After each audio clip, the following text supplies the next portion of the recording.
Hello everyone, my name is Piyush Sharma. So कैसे हैं आप सभी? आई होप आप लोग अच्छी होंगी। सो आज की वीडियो होने वाली है, आज की वीडियो का टॉपिक होने वाला है मुझे शादी नहीं करनी है। कि जो लड़कियां मतलब जो गर्ल्स होती हैं, आई थिंक थोड़ी बहुत जो उनको शादी नहीं करनी होती, तो अपने पेरेंट्स से आप पूछते हैं, कहते हैं कि मुझे शादी नहीं करनी, तो उनके पेरेंट्स क्या रिप्लाई देते हैं। उनका एक कॉमन रिप्लाई तो होता ही है कि बेटी हो तो मैं मतलब रख नहीं सकते, दैट्स ये वाला होता है। तो इसके बारे में मैं आज बताऊँगी। अगर आपको वो अच्छा लगे तो वीडियो को लाइक कमेंट एंड शेयर जरूर करना। अपने पेरेंट्स को ये वीडियो ज़रूर दिखाना कि उन्हें जो लगता है वो बहुत गलत है। I think so. अगर आपको इस वीडियो में कुछ भी गलत लगे तो I am sorry for that, but जो मुझे लगा मैं वो बोल दूँगी आज इस वीडियो में। तो मैंने अपनी डायरी में जो लिखा है तो ये ऐसे मैंने अपनी डायरी में लिखा है उसको मैं पढ़ के आपको बताऊँगी। Okay, so today topic is मुझे शादी नहीं करनी है। जब हम गर्ल्स अपने पेरेंट्स से कहते हैं कि मुझे शादी नहीं करनी है, तो सारे पेरेंट्स का कॉमन रिप्लाई होता है कि बेटी हो हम तुम्हें हमेशा नहीं रख सकते हैं, बेटी हो हम तुम्हें हमेशा नहीं रख सकते हैं, लोग क्या कहेंगे, समाज क्या कहेगा।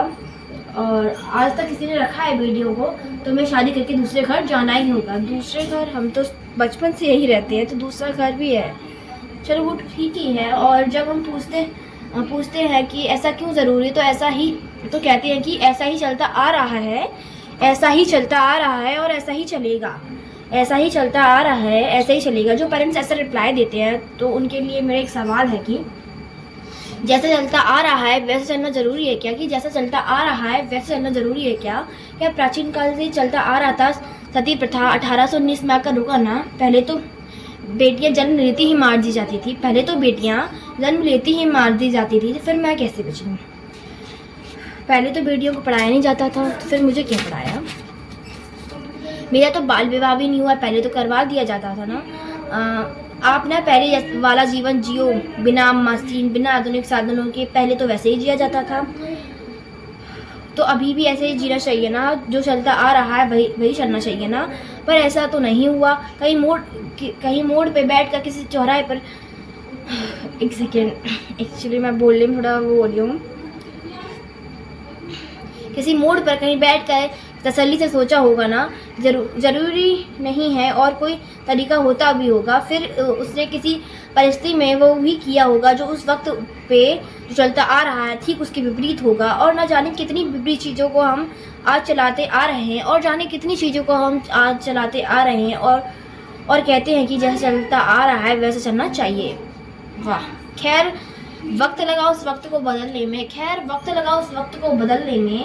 गए खिलाफ उस शख्स के। अब ताने मेरे हिस्से में भी आएगा, पर मैं पूछती रहूँगी हमेशा सवाल की जैसा चलता आ रहा है वैसे चलना ज़रूरी है क्या? ओके, कि कोई और तरीका होता होगा, बस इस उम्मीद में कि मुझे सुनने वाला कोई एक तो समझ हो कि कोई और तरीका होता होगा, बस इस उम्मीद में कि मुझे सुनने वाला कोई एक तो समझ लेगा।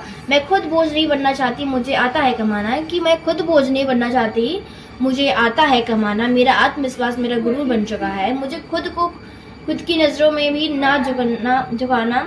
उनकी शादियाँ करवाओ जो करना चाहते हैं, उनकी शादियाँ करवाओ जो करना चाहते हैं, उनसे करवाओ जिनसे वो करना चाहते हैं। That's true. अगर आपको शादी करवानी है भी, जिनका मन हो वो करे, उनसे करना है, जिनसे करना है किसी से भी कराओ, लेकिन जो नहीं करना चाहती उनको तो छोड़ो भाई। उन्हें तो कम से कम अपनी जिंदगियाँ जीना दो। तो अब आप सब आई थिंक सो एग्री होंगे कि जैसे चलता आ रहा है वैसे चलना बिल्कुल भी ज़रूरी नहीं है, कोई और तरीका भी होता होगा। थैंक यू सो मच, आप लोगों ने मेरी वीडियो देखी एंड लाइक कीजिए, कमेंट कीजिए एंड चैनल को सब्सक्राइब ज़रूर कर देना ऐसे ही अच्छे वीडियोज़ के लिए। Okay, thank you, bye bye.